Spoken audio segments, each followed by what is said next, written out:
distinguidos magistrados y jueces del Poder Judicial Federal y Estatal, personalidades que nos acompañan y especial auditorio. La Suprema Corte de Justicia de la Nación, a través de la Casa de la Cultura Jurídica, ministro Mariano Soledad Rivera, en Guadalajara, Jalisco, y bajo la gerencia de la Asociación Mexicana de Partidores de Justicia, les da la más cordial bienvenida a la conferencia Contenidos de la Reforma Constitucional, que cierra los trabajos de la unidad 2 del curso Control y Uso de Convencionalidad, y que será impartida por el doctor José Luis Caballero Ochoa, a quien de antemano agradecemos que está presente el día de hoy.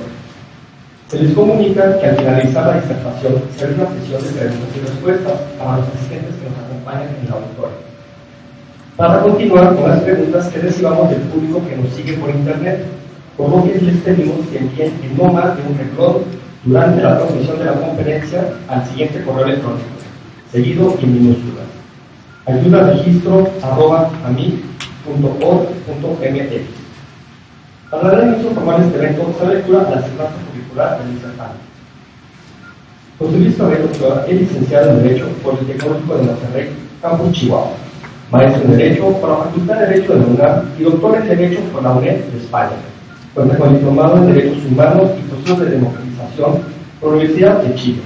Pertenece al Sistema Nacional de Investigadores y es miembro del Consejo de la Comisión de Derechos Humanos del Distrito Federal. Actualmente es académico, investigador titular en el Departamento de Derecho de la Universidad Iberoamericana, en donde imparte materias relativas a Derecho Constitucional y Derechos Humanos en la licenciatura en Derecho y en la maestría en Derechos Humanos. Asimismo, participa como docente en los cursos de posgrado de diversos centros de educación superior en la República Mexicana.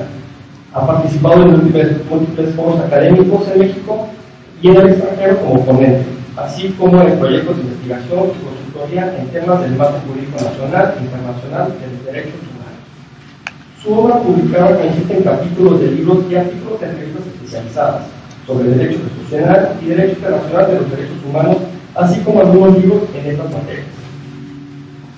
Sin más preámbulo, cedo el uso de la voz a nuestro invitado, no sin antes recibirlo con un fuerte aplauso.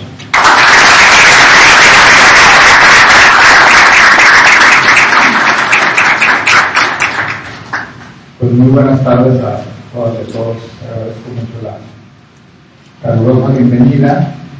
Estoy muy agradecido y me encuentro muy contento aquí en Guadalajara.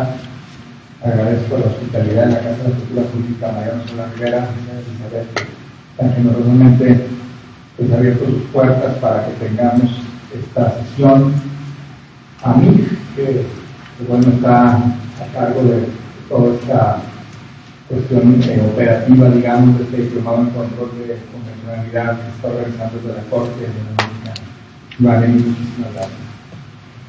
Pues vamos a concluir esta unidad, ¿no?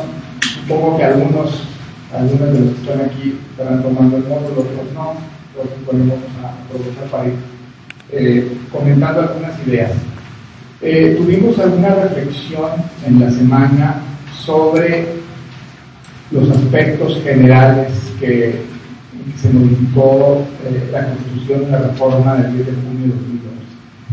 Una reforma muy amplia, compleja, sin duda, y de la que apenas estamos empezando a advertir sus consecuencias. Todavía nos falta pues un gran camino por andar, ¿no? Porque incluso hay algunos temas que están como en una especie de impasse en lo que no tenemos una ley reglamentaria. Por ejemplo, el tema de la Facultad de Investigación de la Comisión Nacional de Derechos Humanos. Y ya después algunas preguntas, el tema de cómo vamos a aplicar en una ley reglamentaria en detalle la suspensión de derechos, el servicio de derechos, etc.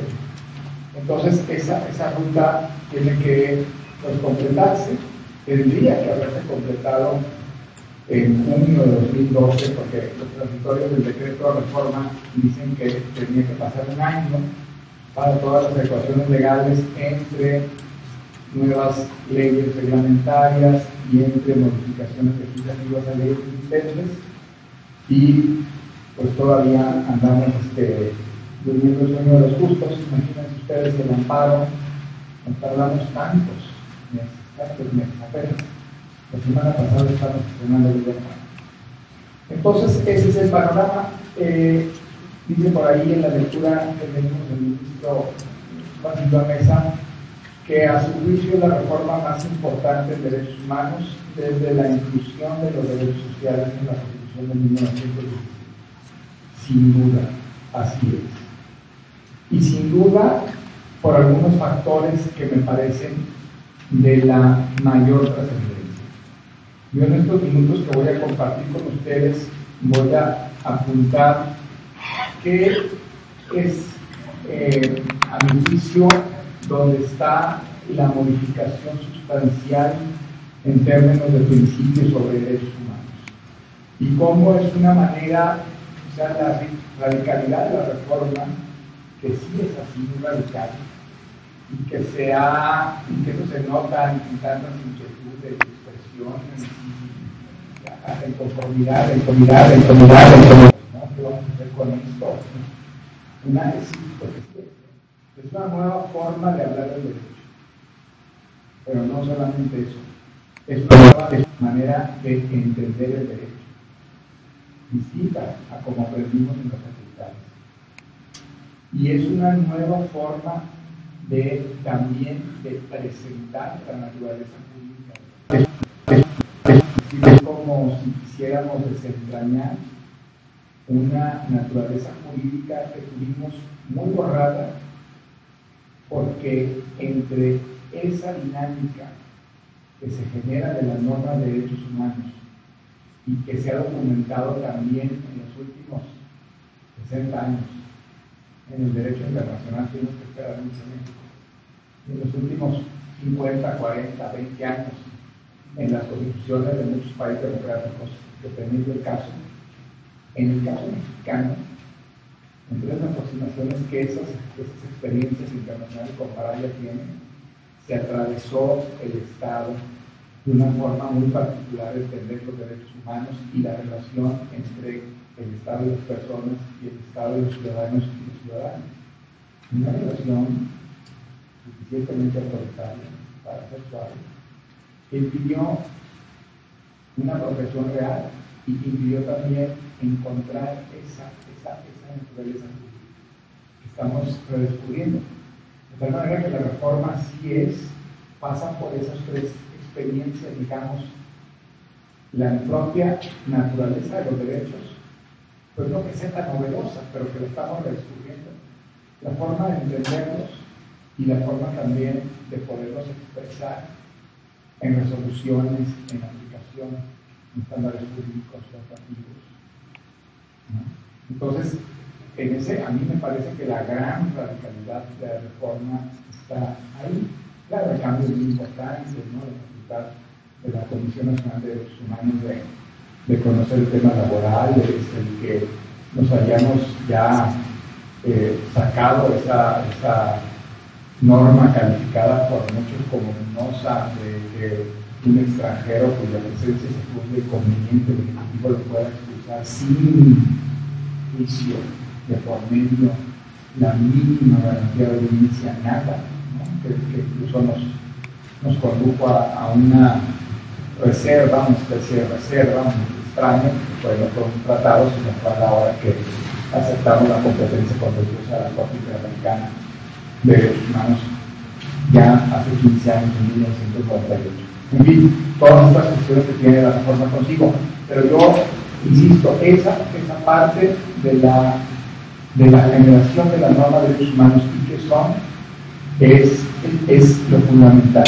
Y por ahí dicen, y voy a desglosar en qué temas, por ahí dicen que qué barbaridad, porque entonces ya estamos importando los tratados de derechos humanos y que son normas que van a que la Constitución, que va a hacer con estos tratados gigantescos, estas normas federales y principios que no conocemos.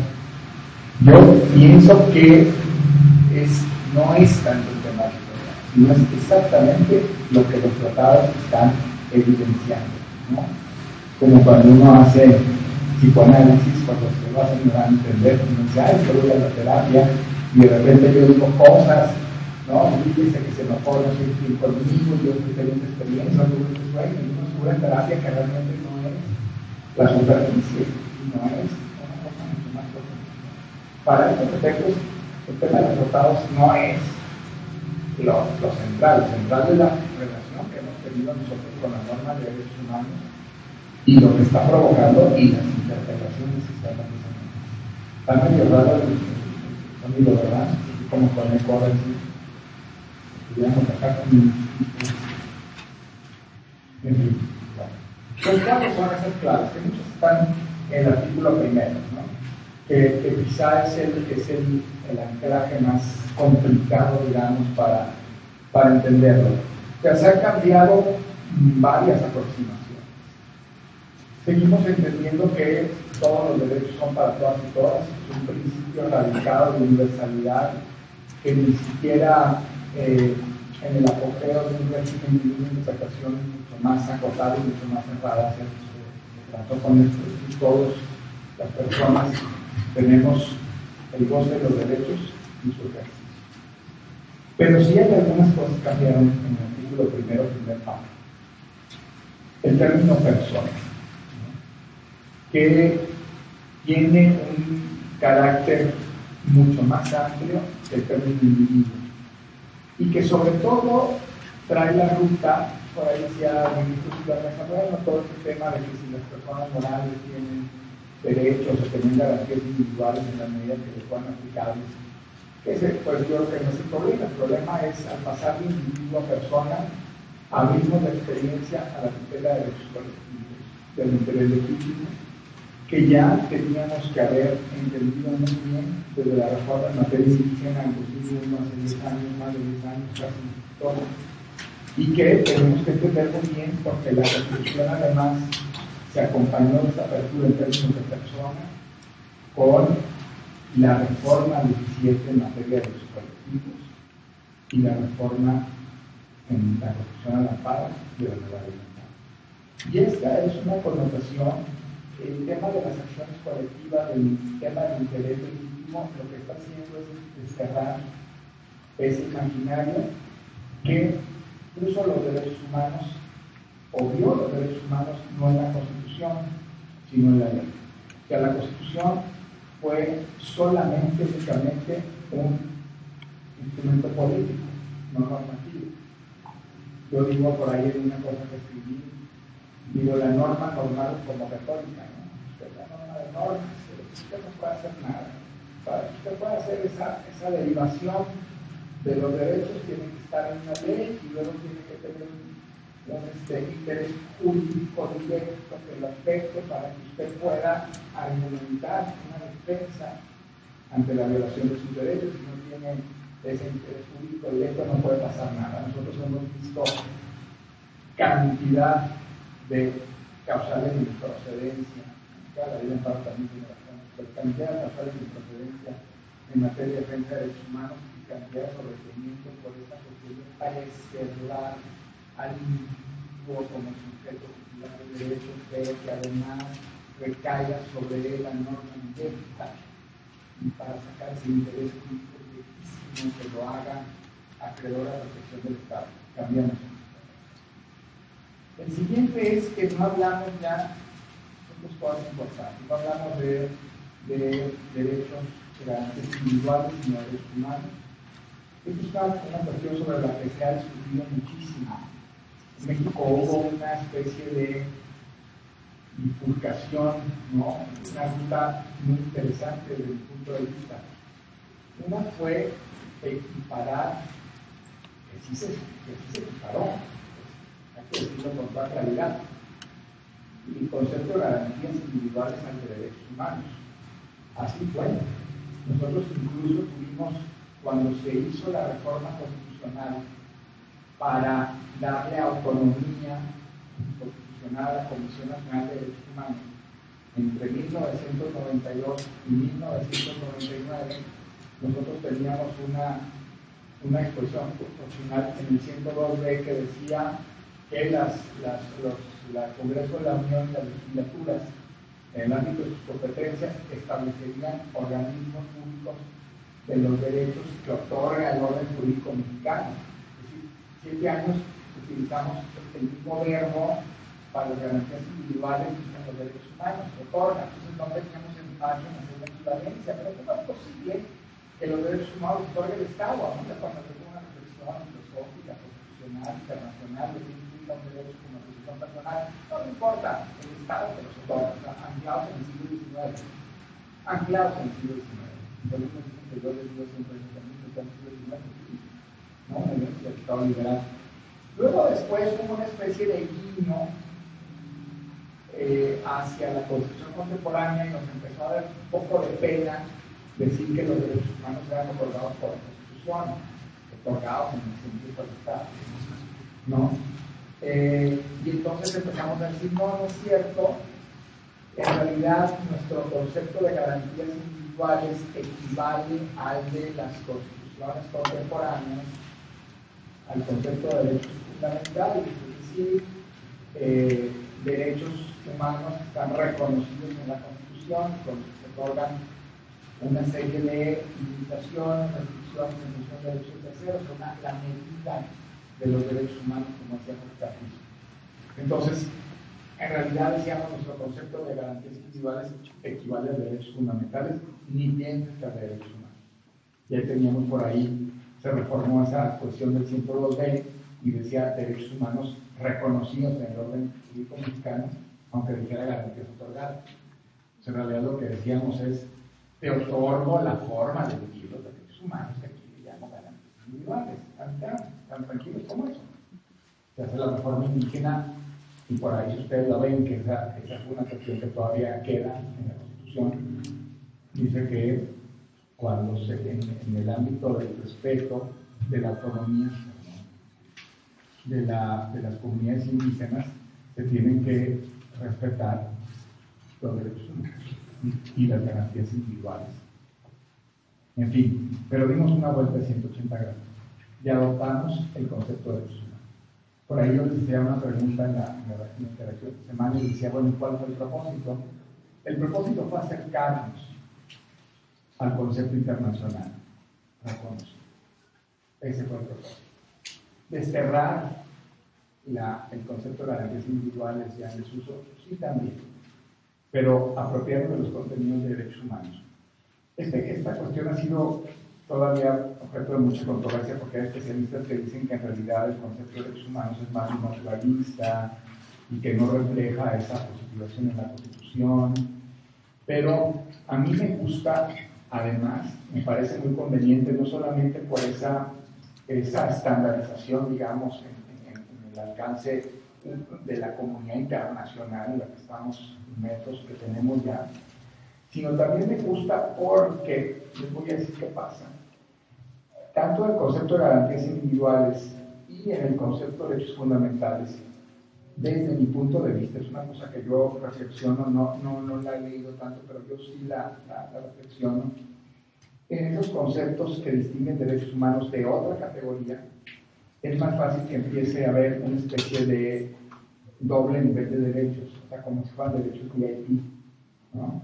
Ni derechos que no son VIP, derechos VIP, o sea, que se llaman derechos fundamentales, les tenemos mucho cuidado con el amparo, les tenemos un montón de cosas que los van rodeando para hacerlos justiciables, y entonces todos estos derechos que no nos gustan o que nos resultan incómodos, los vamos sacando de esas rutas, ¿no?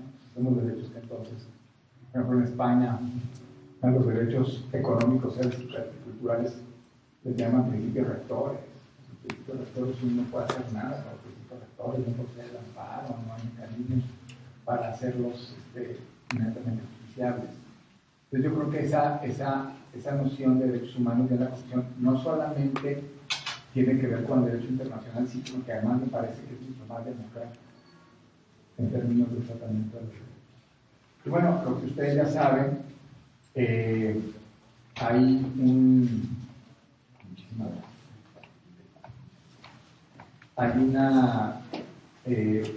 cambio absoluto de la protección de los derechos.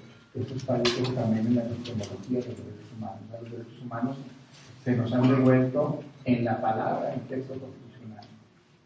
Y tiene que ser así, en la realidad cotidiana. Se nos han devuelto como normas de apropiación nuestra. Si a mí me preguntaran cuál es lo más radical de la reforma, para mi juicio, desde mi punto de vista, eso es lo más radical de la reforma de junio de 2000. El sentido de apropiación de los derechos. Finalmente, los derechos humanos no están en patrimonio inicial del Estado, ni en la Constitución atribuyéndose al Estado. Aunque haya todavía preceptos que dialogan con el Estado para prohibirle cosas, no en un reconocimiento en la expresión semántica de mis derechos, como en el artículo 5. Es decir, la apropiación de los derechos son infinitos y el Estado frente a ellos tiene obligaciones. Y los derechos pasan no solamente por un catálogo que se haya dado en algún momento en la ley, en alguna declaración, sino son derechos que cotidianamente se reivindica a través de la emancipación social, de la lucha. Esa apropiación me parece que es lo más radical. Los derechos son de las personas y el Estado tiene obligación, como dice el párrafo. Y la primera y más importante es el reconocimiento. El reconocimiento. ¿Y qué derechos? Es el otro punto. Y el siguiente, el tema de los famosos tratados internacionales. Esto me parece muy importante. O sea, en el párrafo primero del artículo primero se establece que los derechos humanos que forman parte del orden constitucional mexicano, que son las normas de referencia y de identificación de los derechos en la paz, son las normas que están en la Constitución y las normas que están en los tratados internacionales. Tratados internacionales que sean de derechos humanos, pero también otros tratados que contengan normas que protegen a los derechos. No es una cuestión, varias cosas aquí, no es una cuestión de darle chance a los tratados internacionales. Es una cuestión que está directamente implicada en la naturaleza de las normas sobre derechos humanos. Es decir, las normas de derechos humanos, y eso pues si nos acompaña en otra unidad o lo podemos seguir profundizando, es un conjunto de normas que son mínimos y que necesitan crecer, que necesitan ampliarse. Y esa ampliación se da en la medida que son referenciados, dirigidos interpretativamente a normas que los puedan volver más amplios o más grandes. Es la dinámica de los derechos. Entonces, cuando la Constitución identifica los tratados internacionales, no lo hace como una especie de capricho de moda, sino lo hace porque es la lógica que tiene las normas sobre derechos humanos. Aquí, si elegimos otra cosa, si elegimos no ver eso y decir yo no quiero los tratados, tendríamos que empezar entonces mejor por no ratificarlos. Esa es la gran dicotomía mexicana y la gran paradoja mexicana. O sea, querer ratificar tratados internacionales que contienen normas de derechos humanos y luego no querer hacer nada más, porque quién sabe qué nos va a pasar y qué va a pasar con la supremacía constitucional. Entonces mejor no hay que verlos, porque entonces si los vemos, se nos van a venir, así decían algunos operadores jurídicos, se nos van a venir unas normas extrañas, una importación de derechitos que sean como una especie de parásitos ahí que se nos van a inquistar y que no vamos a saber qué hacer con ellos. No sé. O sea, el tema es que sí tenemos los tratados internacionales ratificados, y que además forman parte del orden interno, los tratados, esos tratados, esas normas, no porque estén en primer lugar alojadas en un tratado, sino por la naturaleza jurídica de las normas, no pueden visibilizar, y porque más tienen organismos que lo defienden, no pasa por cualquier norma de derechos humanos. Una norma, por ejemplo, una entidad federativa, lo que pasa es que las entidades federativas todavía no alcanzan a reconocer todo el potencial de competencias originarias soberanas en materia de regular derechos humanos, pero ahí está la naturaleza de las normas, tienen que potenciarse y ampliarse. Entonces, por eso es ese reconocimiento de los tratados. Y además porque elegimos, y a mí me parece muy bien, una manera de vincularlos no jerárquicamente, O sea, los derechos humanos son los que están en esta Constitución y los tratados internacionales, que cuando los ratifica el Estado, los suscribe, la norma de derechos humanos que está en el tratado dice: yo, por la naturaleza que tengo, necesito ampliarme, dirigirme, dialogar con otras normas similares. ¿Dónde están esas normas similares? Ay, pues en tu Constitución. Bueno, pues yo les voy a platicar. Es más les vale que al Estado las acoge y las arrope en un conjunto de referentes, de identificación, como lo hace el artículo primero. ¿Y qué pasa con la supremacía constitucional? Porque entonces ya, si está muy bien, ya dije que las personas y no los individuos, ya no estoy hablando del otorgamiento de derechos, sino del reconocimiento, etcétera, etcétera. Muy bien los tratados, pero ¿qué pasa con la supremacía constitucional que dice el 133 que la supremacía, tratados que estén de acuerdo con la misma? ¿Qué hago? Bueno, la supremacía está, ahí está. Nada más que lo que nosotros tenemos que atender es, a partir de estas nuevas aproximaciones, no están cambiando la noción de supremacía constitucional. Lo que están haciendo es revelarnos y que nosotros entendamos qué es la supremacía constitucional. Y la supremacía está, digamos, yo identifico una especie de 3 sentidos de la supremacía constitucional y que está estando ahí. La Constitución es suprema para determinar la sede política de producción normativa. O sea, la Constitución dice qué normas y cómo se dividen las competencias territoriales en este Estado-nación que decidió ser una república federal. E identificamos centros políticos, un centro político nacional que le da al Estado la configuración como tal, y centros políticos federales y locales, y que esos centros políticos se articulan a través de un sistema de competencias, ¿no es cierto? Eso dice la Constitución porque es suprema. Ya están las atribuciones políticas de los centros de operación. La Constitución es suprema porque determina los centros de producción normativa. O sea, la Constitución dice cómo se hacen las normas nacionales, cómo se hacen, por ejemplo, las reformas a la Constitución, cómo se hacen las normas federales, cómo se hacen la legislación de las normas locales, qué atribuciones tienen las entidades federativas. Eso lo dice la Constitución. La Constitución dice además cómo se aplican los ordenamientos internacionales, cómo se aplican los tratados. No dice, porque no lo puede decir, cómo se producen los tratados internacionales.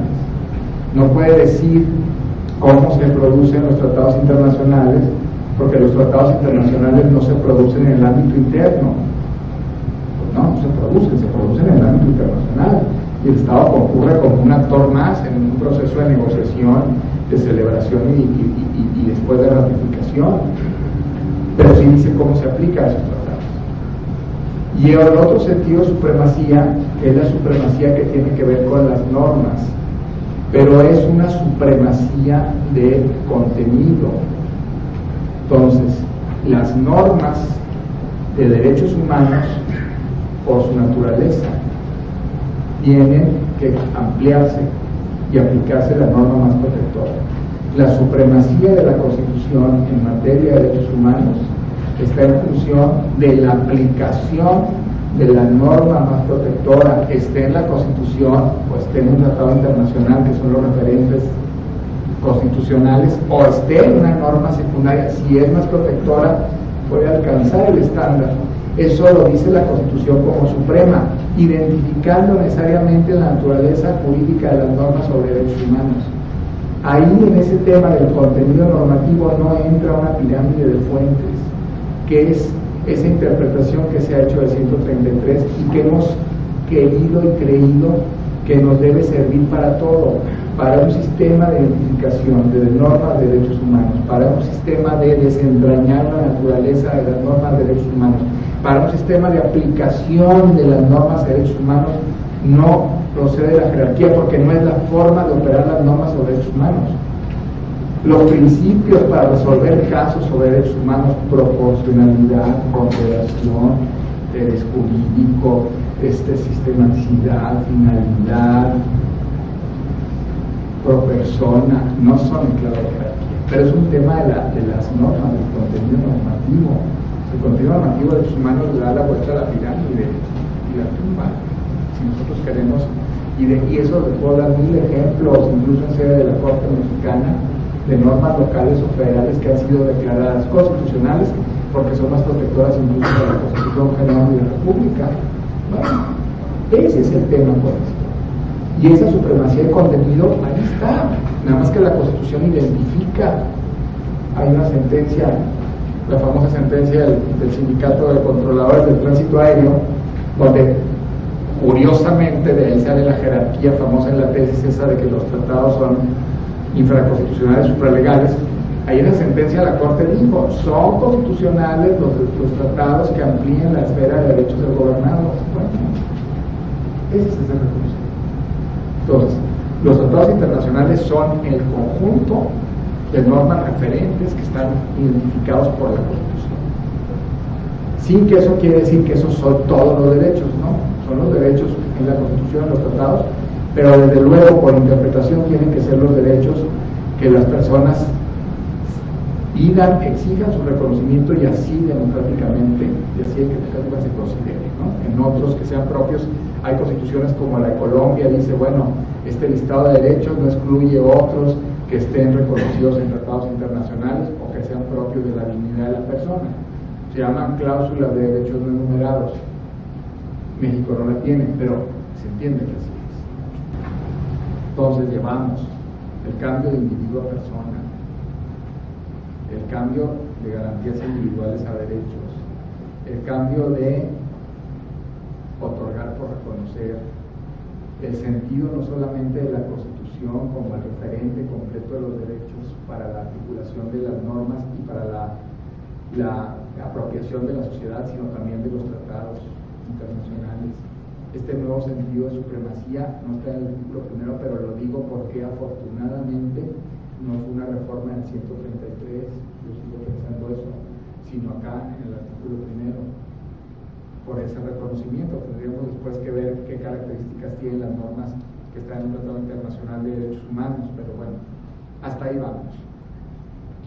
Hablemos de abrir un tiempo de preguntas y respuestas. Luego, ese artículo primero, párrafo primero, tiene dos cosas que son importantes de señalar y que pocas veces se señalan. La primera, y es una tradición jurisprudencial que la Suprema Corte ha sostenido desde siempre. La Suprema Corte ha dicho que el artículo primero, artículo primero toda la vida, ¿no? Párrafo primero a partir de 2001, la fecha, dice que las condiciones para restringir y suspender derechos son las que esta Constitución establece, ¿no? Los cuales derechos cuyo ejercicio y ahora no puede restringirse sino en los casos y condiciones que la propia Constitución establece.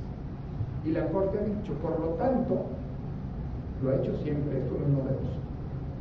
Por lo tanto, a contrario sensu, los derechos humanos o las garantías individuales en ese entonces es un sistema que puede ampliarse de manera libre, franca, abierta.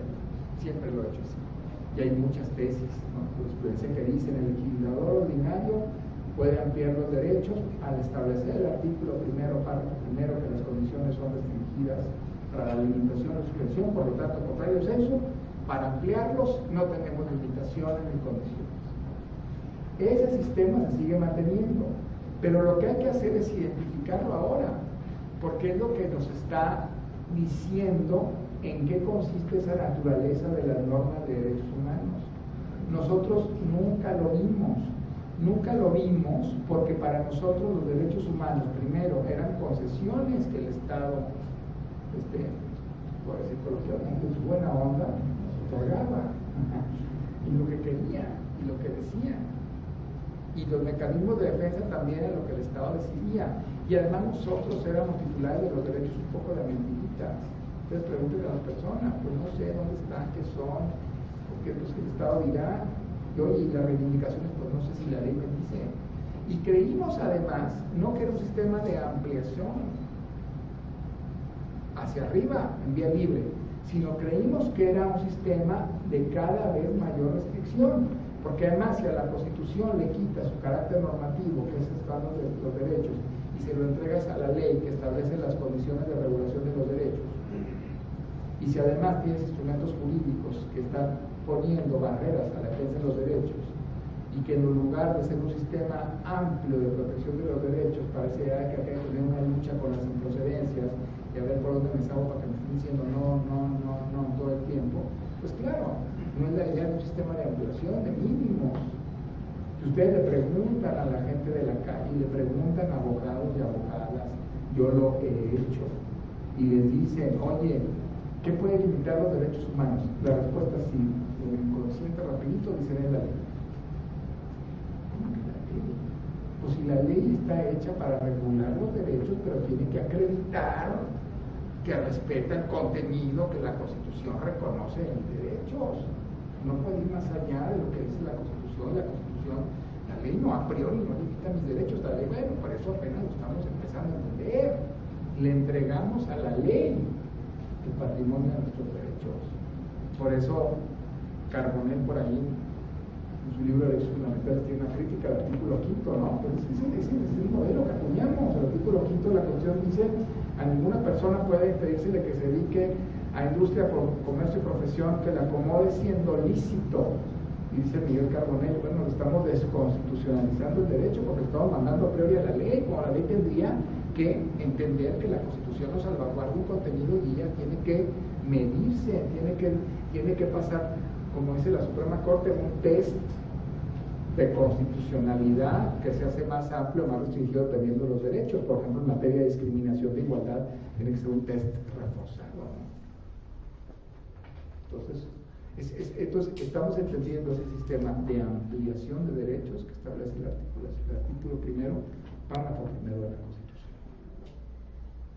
Y eso nos refiere a que los derechos humanos son contenidos mínimos que en un sistema de interpretación tienen que enviarse a otras normas que los hagan más amplios, más protectores, y de pisos mínimos puedan ir creciendo máximos.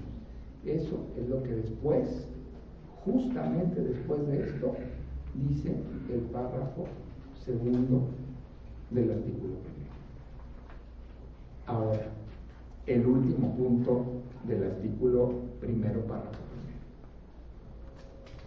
establece efectivamente las condiciones para la suspensión y las condiciones para su restricción.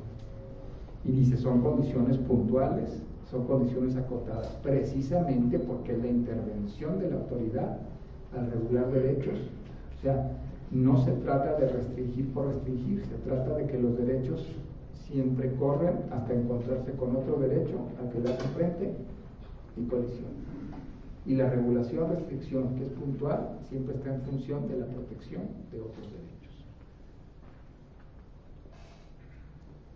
Pero curiosamente ahora, algunos operadores jurídicos están diciendo, le voy a decir, fuera máscaras, la segunda sala de la Corte, que, y algunos ministros en lo particular, que el hecho de que la Constitución diga que ella establece las restricciones, ese es el signo de que la Constitución entonces tendría un esquema otra vez de supremacía jerárquica de las fuentes por encima de los tratados, y que entonces no podemos hacer una lectura integradora. Una lectura integradora no es posible porque la Constitución dice cuáles son las restricciones. Pues les digo una cosa, todas las constituciones dicen que ellas establecen las restricciones, por supuesto que sí, porque es la medida de los derechos establecida en la Constitución, es la medida de los derechos frente a otros. Todas las constituciones, incluso todas las constituciones que al mismo tiempo que establecen las restricciones de los derechos, establece que los derechos tienen que ser conformados en el diseño institucional también por los tratados internacionales, la lectura de los referentes.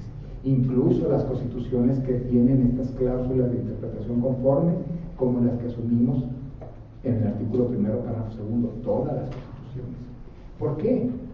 Porque el hecho de que la Constitución establezca las restricciones no pugna con lo otro. Esas restricciones son, repito, el retrato que queda de los derechos frente a otros, y es la medida que tiene que ser el contenido esencial del derecho. Pero eso no quiere decir que no sea un derecho integrado de conformidad con los tratados internacionales y que sea referente para las normas secundarias que los pueden restringir si la Constitución así lo determina, ni tampoco quiere decir una cosa que voy a decir que es más fuerte en nuestro contexto ahora y que causa un poquito más escozor, ni tampoco quiere decir que la Constitución, a la hora de establecer las restricciones, no tenga que mirarle a sus normas correferentes, que son los tratados, que sería ese tema de convencionalidad. Eso no quiere decir que no tenga que mirar los tratados para saber el alcance y el término de las restricciones que va ella directamente a establecer. Esa es la dinámica. De tal manera que las restricciones tienen que establecerse un test de constitucionalidad que esté de acuerdo con los tratados internacionales. Como dijo la Corte, hay un amparo que es extraordinario para esto, que es el amparo 2044 de 2008, que hizo la primera sala. Por cierto, que lleva el proyecto es la profesora que va a dar la unidad siguiente, Francisca Pop. La ley debe acreditar su compatibilidad constitucional, diríamos convencionalidad, para ser conforme a los tratados internacionales. Párrafo 1 del artículo 1. Me eché ya 45 minutos. Perfecto. Bueno, todavía tengo muchas cosas que decir, pero a ver, yo creo que si abrimos la ronda de preguntas, vamos a dejar esto hasta aquí, luego tendríamos que ver qué pasa entonces con el siguiente elemento, en que se trata de la cláusula de interpretación conforme. Igual les digo un poquito, pero a lo mejor si escuchamos primero preguntas del público aquí presente, ¿verdad? Y luego los que están oyendo en diferentes sedes, en casa, en línea. Agradecemos el discurso del doctor Caballero Ochoa. A continuación damos inicio a la sesión de preguntas y respuestas. Si alguien desea participar, a favor de levantar su mano y esperar a que se le otorgue el micrófono. Sí, licenciado, gracias por gracias. En primer lugar, felicitarlo por su conferencia. La pregunta concreta es, usted nos está comentando que el término garantías individuales no sería aplicable si solicitamos un amparo solicitando la protección de la justicia federal por el término de violación de una garantía individual. ¿La desecharían por improcedente por ese término o la seguirían aceptando? Y el segundo término, ¿dónde quedaría ese concepto de garantías individuales? Pues, o se reemplazaría automáticamente por derechos humanos. Gracias. Contesto cada uno, sí, ¿verdad? Sí, mejor. Sí, bueno, por lo que yo dije, decidimos que ese no era el concepto adecuado, digamos, ni para la manera del sentido de apropiación de los derechos, ni en el referente de las nuevas claves del derecho internacional. No se trata de satanizar tampoco conceptos, ni que los conceptos estén malos o sean buenos. Los conceptos reflejan ciertas realidades y ya, ¿no? Entonces, bueno, decidimos que el concepto acorde con la realidad mexicana en el mundo contemporáneo y lo que hemos querido de apertura a los derechos humanos era este. Eso dijimos, eso dijo el órgano reformador de la Constitución, haciendo eco de muchas expresiones en la sociedad civil, en académicos, etc. Y la segunda, lo de que si tendría que declarar precedente, no, porque es precisamente lo que estoy diciendo. Las apropiaciones conceptuales, no solamente el cambio está en eso, está el cambio de cultura. Un juez que diga, yo voy a decir que el amparo no procede porque puso la palabra garantía individual y eso ya no existe. Pues es tan formalista como el otro que estamos criticando, igual, idéntico, formalista. Pues, ¿qué quiere usted con el amparo? Proteger los derechos. llámele como le dé la gana, lo que está viendo en el amparo es un problema que tiene una persona que quiere que se le violen sus derechos y los defienda. Pues le dijo garantía individual, qué horror, pues eso, defienda los derechos y protéjale, ¿cómo le va a caer improcedente? Esa cultura es la que estamos queriendo cambiar. ¿Sí? Sí, muy buenas tardes, doctor. Me es grato haber escuchado esta disertación y sobre todo pues que viene pues de un académico. ¿Sí? Es muy relevante porque pues tiene otro concepto de determinar la cultura jurídica. En lo especial, a mí me trae muchas cosas sobre los derechos humanos en relación a partir de la reforma del 10 de junio.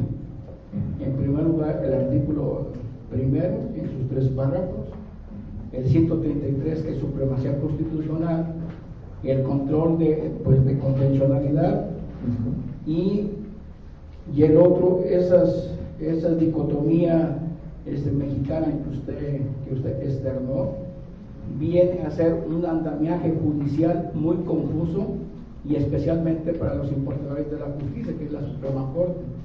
¿Sí? Yo he estado en 2, 3 ponencias de ministros de la Corte y no se ponen de acuerdo todavía, ¿sí?, cómo va a emitir el pronunciamiento en una sentencia de amparo, y eso para mí pues es muy delicado. ¿Sí? Mire, yo les voy a, que claro, me puedo tardar muchísimo y yo va a ser una unidad que se ve expresamente en el curso, pero también les agradezco la pregunta. Nosotros estamos empezando a identificar un camino, y un camino que, como cualquier camino, pues que se empieza a recorrer, hay que empezar a conocerlo y hay que empezar a ver qué tan accidentado, qué tan planito va a estar, y que nosotros depende, pues en la medida que lo vayamos recorriendo una y otra vez, haremos una vereda transitable. Estamos ahorita, digamos, abriendo el terreno. Entonces, ¿qué tenemos conforme a esto? Bueno, en el párrafo segundo del artículo primero, esto es como ya lo que queremos ir descubriendo. Adoptamos una cláusula de interpretación conforme.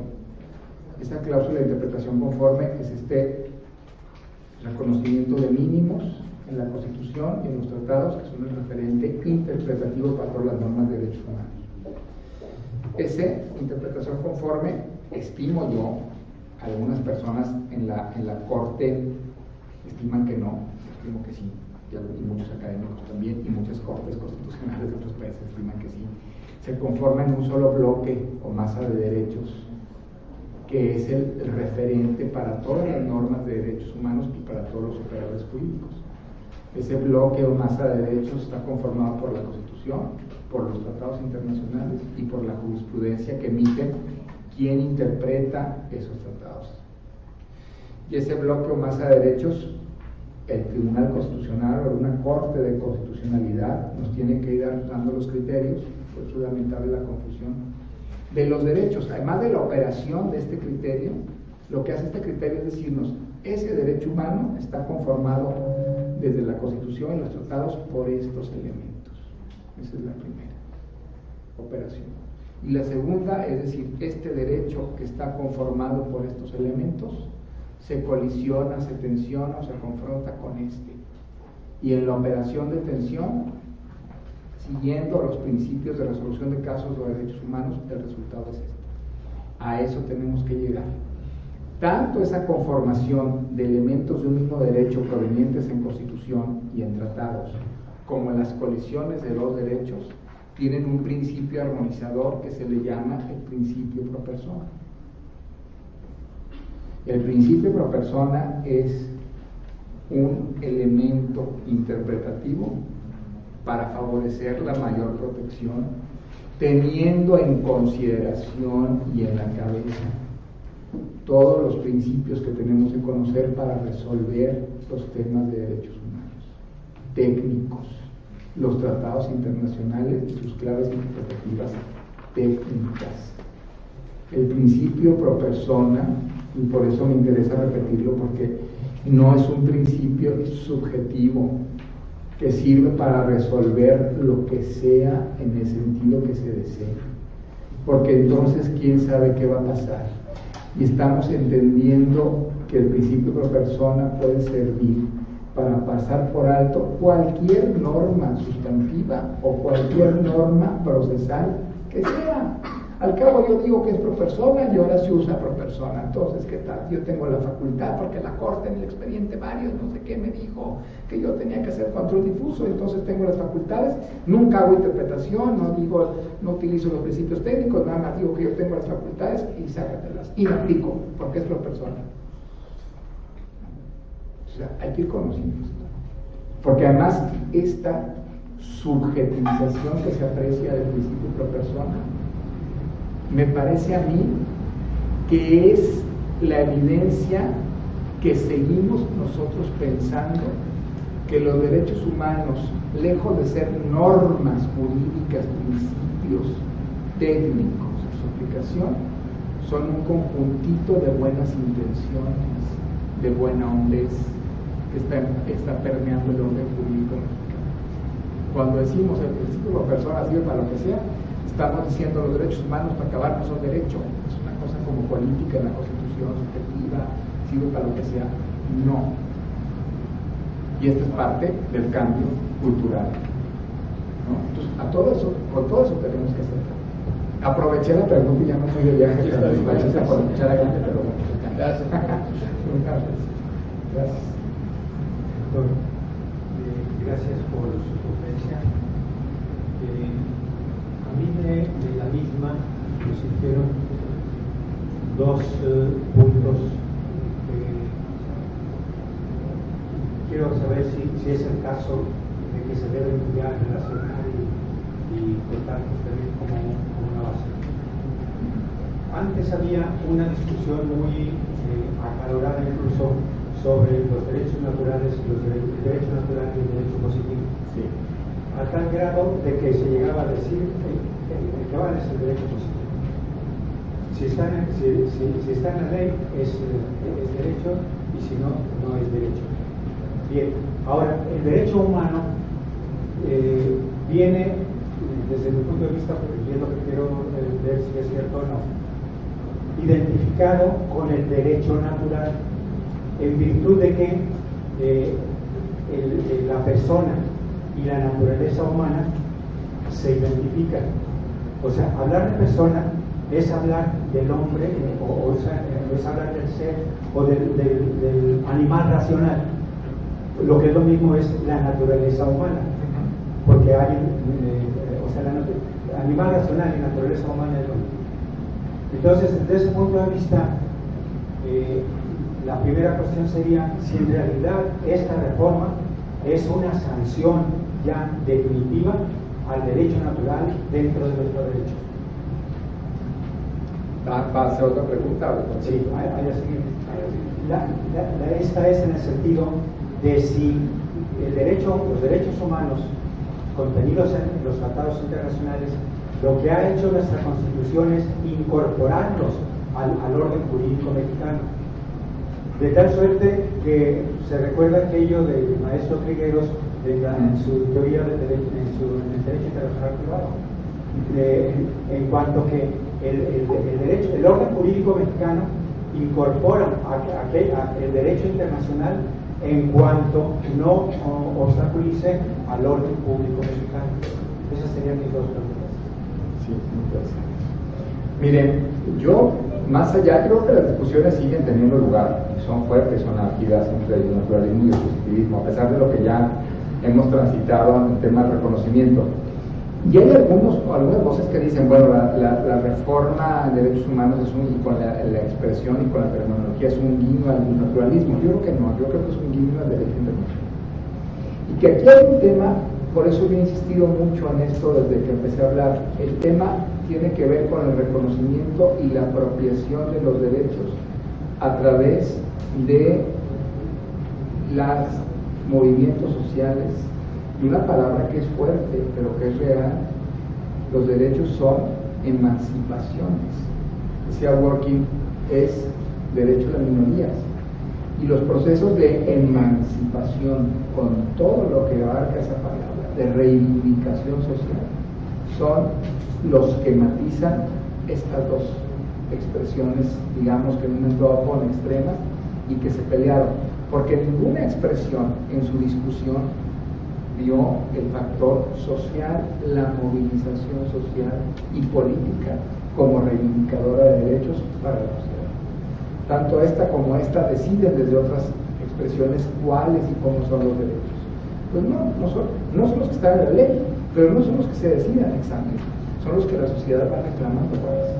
Y en eso pues tenemos también ejemplos a pasto de cómo la sociedad hace nuevas aproximaciones con derechos y hace nuevas reivindicaciones de derechos y hace nuevos derechos y hace de un derecho que estaba reconocido en una expresión constitucional de hace décadas, los divide, los subdivide y saca otras aproximaciones. Ese es el factor. Por eso me parece más un guiño al derecho internacional y un guiño a la democratización horizontal del concepto de derechos humanos, que yo, con todo respeto le digo, no alcanzaron una connotación pura y dura y ultrapluralista, y menos tampoco de verdad una connotación pura y dura y su segunda pregunta, no es una incorporación, porque la incorporación está en 133 de siempre, ¿no? Es el reconocimiento de que los tratados internacionales son derecho nacional. ¿Por qué se hace esto? ¿Por qué la práctica de los países decide que los tratados internacionales van a ser norma interna? Pues, bueno, entre comillas, simple y sencillamente, porque no es simple y sencillo, pero simple y sencillamente, para poder hacerlos fáciles de aplicar, para poder hacer su aplicación interna y que poder más fácilmente cumplir con el compromiso internacional. Pero la expresión completa de un tratado internacional tiene lugar en el momento de su ratificación, de tal manera que hay que cerrar también el imaginario que porque no los he hecho norma interna entonces no tengo que cumplirlos. No, como cuando dicen es que no ha entrado en vigor porque no está publicado en diario oficial. No, señor, pues tú el quien dice cómo va a ser entrar en vigor un tratado es el propio tratado. Si tú ya lo ratificaste, pues ya también, ya está dentro, órale. Si no lo publicas en diario oficial, pues no es norma interna, y entonces el problema es que no vas cumpliendo con las obligaciones. O sea, yo pienso, en ese sentido soy quizá radical, que todo el conjunto de obligaciones y de expresiones y de sentido interpretativo y deberes hacia los tratados internacionales está en el momento de su ratificación. Las aproximaciones posteriores que hace la Constitución, tanto para hacerlo norma interna o para darles, ¿verdad?, de esos compromisos que se asumieron desde la ratificación del tratado. Pero ahora, claro, no solamente son norma interna con el artículo 133, son constitución a partir del artículo 1. No, al contrario, muchas gracias.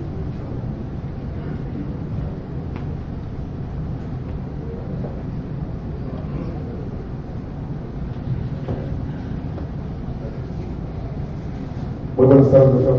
Yo quería hacer una pregunta referente a las personas jurídicas. ¿Cómo quedan, si quedan en desventaja con los particulares? Con los derechos humanos entre particulares, toda vez que aún cuando la Constitución y la Ley de Amparo establece que es para personas jurídicas y personas físicas, en el sentido de las libertades y de varias cuestiones que tienen los derechos humanos y que no aplican a las personas jurídicas. Sí, yo pienso que eso seguimos manteniendo la ruta que hemos tenido siempre, que yo creo que el derecho mexicano es más protectora. El derecho internacional, la Convención Americana, se dice que no son las personas morales, etc. La doctrina mexicana, que es más protectora, siempre ha dicho, eso lo sabemos de los cursos de garantías individuales, que en materia de estos, de los derechos, aplica legalidad, etc. Los que fueran aplicables se mantiene igual, y se mantiene igual la ruta interpretativa de conformidad con los tratados a esas personas morales que se sientan agraviadas en lo que sea aplicable de los derechos humanos, aunque no tengan derechos humanos. Pero es como le contestaba al licenciado, pues bueno, es una apropiación ya desde otras categorías que tiene que ser más progresiva. No podríamos ser limitantes porque ahora resulta que como ya se llaman derechos humanos y no garantías, entonces las personas morales ¿dónde están? Sigue estando la misma decisión. Gracias. A continuación procederemos preguntas que recibimos por correo electrónico. Aquí las leo.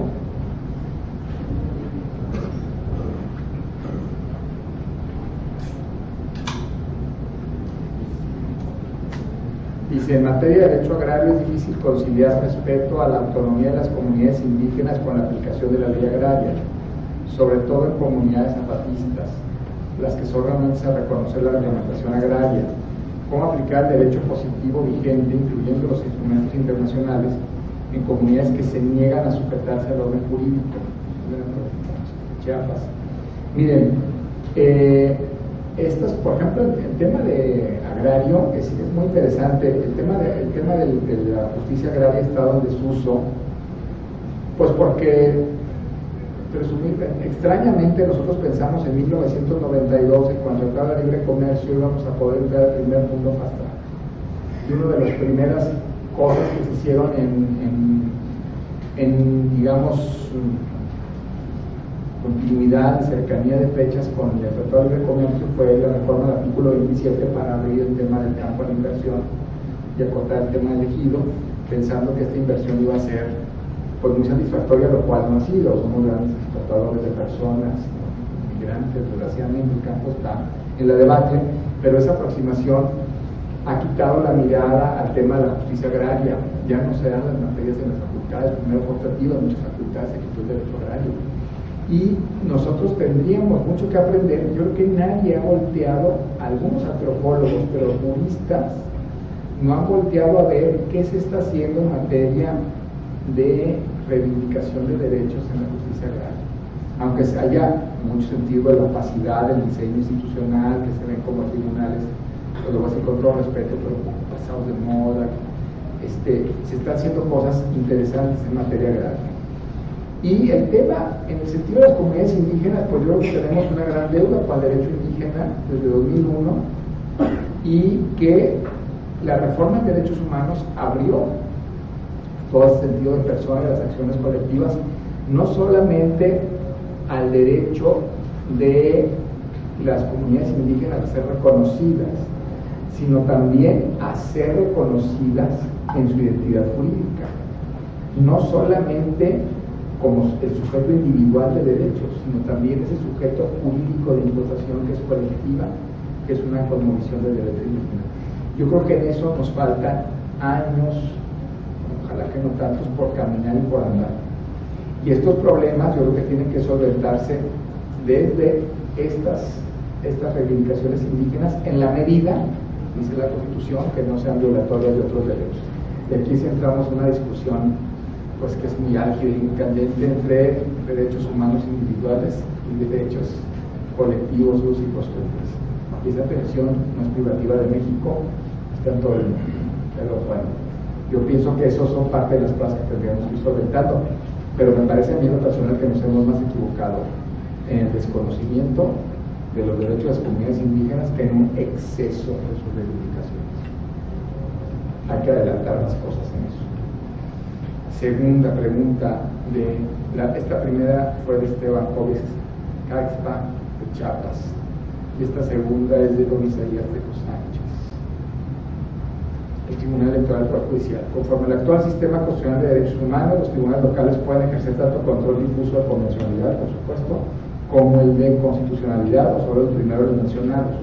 No, la Suprema Corte, en el expediente Varios, como ustedes lo saben, dijo, y ha ido avanzando en esto, que fue una cosa que me pareció enormemente afortunada a partir de la reforma constitucional, que no solamente ejercen el control difuso de convencionalidad como ha dictado la Corte Interamericana de Derechos Humanos, de manera muy especial en los casos contra México, sino también el control difuso de constitucionalidad.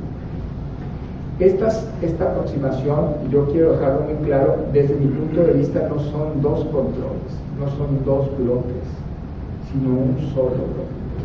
O sea, la operación del control difuso de convencionalidad, que es interpretar las normas de conformidad con la Convención Americana de Derechos Humanos y la jurisprudencia de la Corte Interamericana de Derechos Humanos, debe estar integrada en la expresión del bloque o el control de constitucionalidad difuso, de tal manera que ese control de constitucionalidad difuso pueda agrupar, integrar al control difuso de convencionalidad.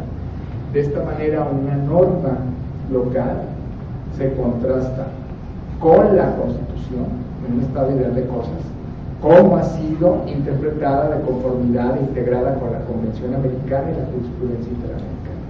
Y eso conforma una masa que es el contraste del control difuso de constitucionalidad guión convencionalidad. Esa sería mi respuesta, y yo creo que, digo, hay mucha gente que piensa distinto, ¿no? Por ahí algunos ministros, por ejemplo Arturo Saldívar, que yo creo que está más en esta tesitura, yo pienso que es así.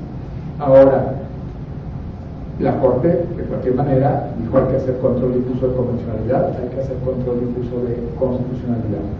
Dos cosas más para aclarar este punto. El resultado de estos controles es la armonización. La interpretación conforme, que es el ejercicio para ajustar las normas a este bloque de convencionalidad y de constitucionalidad, es un ejercicio de armonización, de verificar que la ley, que la norma esté en sintonía con los referentes y de interpretarla en un sentido de armonización e integración.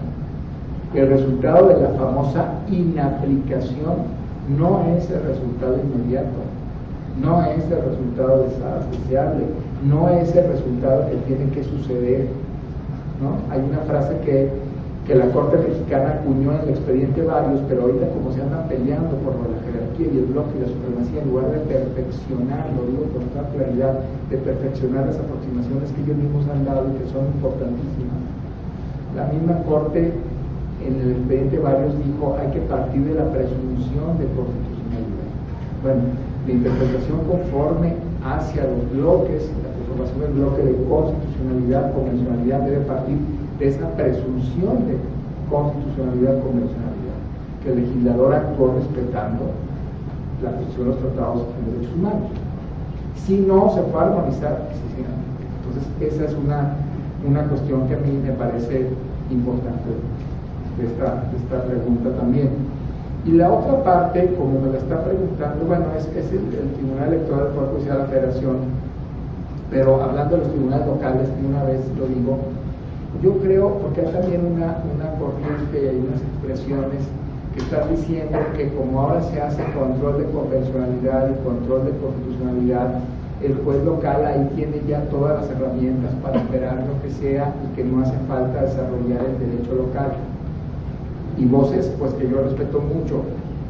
Yo diciendo, yo creo que entender un sistema de interpretación de normas sobre derechos humanos con distintas sedes normativas que producen normas de derechos humanos y que amplían derechos humanos, aunque el referente sea la Constitución y los tratados, aunque haya que hacer control de constitucionalidad y convencionalidad, no debe desincentivar a las entidades federativas a producir, a perfeccionar y aplicar sus propias normas de derechos humanos y a competir, entre comillas, y en buen sentido, por un sistema más eficiente y más protector de derechos en sede local. Yo creo que estas reformas lo que tienen que hacer es impulsar a las entidades federativas, porque tuvimos una época en que se empezaron a hacer reformas a las cuestiones locales, y ahora las cuestiones locales han empezado a hacer reformas para copiar, digamos, en buen sentido también digo la expresión, al artículo primero, párrafo segundo, está muy bien, pero eso no obsta para que las constituciones desarrollen su propio entramado normativo de derechos humanos. Son competencias originarias que no se les transfirieron a la federación y que siguen teniendo las entidades. Me parece que sí. Con esto concluimos esta ronda y desea agregar algo, doctor. Pues sí, muy brevemente. Miren, yo creo que hay muchísimas dudas, ya muchísimas reticencias. En las preguntas, más o menos ahorita yo traté de decir qué cosas estuvieron preguntando. También salió mucho la pregunta esta de que si solamente las sentencias del Estado mexicano es parte de todas las sentencias. Yo pienso, a contrario de lo que dijo la Corte, pero la Corte pues tiene un criterio sobre el actual judicial que dice que las sentencias en las que el Estado mexicano es parte de las sentencias internacionales. Yo creo que la jurisprudencia es la manera de documentar el contenido de un derecho, eso es lo principal. Venga de la fuente donde venga y venga del caso, del litigio donde venga, es el contenido del derecho. En fin, esa también es otra aproximación cultural que hay que ir cambiando, ¿no? con respecto a la jurisprudencia.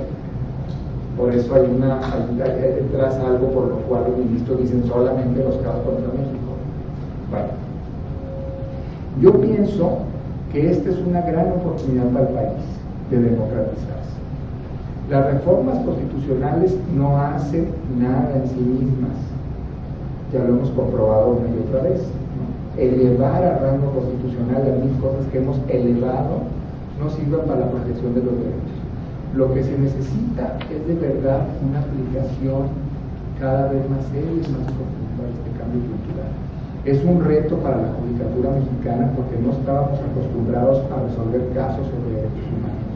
Esa es la verdad, porque no teníamos una apropiación normativa de los derechos humanos. Esa es la verdad y es el fondo de las cosas, no los tratados internacionales. Entonces, yo de verdad les digo, ojalá que haya cada vez más interés por esto y que no hay que tenerle miedo al tema que estamos ahora de la posibilidad de tocar la Constitución y los tratados internacionales. No hay que tenerle miedo, hay que exigir los materiales, hay que exigirle claridad a la Corte, hay que exigirle formas de hacerlos, de conocerlos, hay que exigir rutas estratégicas para ver qué tratados en mayor o menor medida, que es toda una discusión que nos zanjamos. Hay que empezar a pedir que sean asequibles y hay que entrarle, porque esto puede de veras ser un gran cambio para este país que tanto necesita de justicia. Entonces, eso es lo último que yo quería decir, y sin insistir que a veces decimos, bueno, es que con esto está comprometida la seguridad jurídica o la certeza. La certeza jurídica y la seguridad jurídica no se consiguen volviendo a estructuras formalistas que no han servido para nada. La seguridad jurídica se consigue conociendo las cosas y aplicando estas nuevas facultades. Esto nada más. Muchísimas gracias.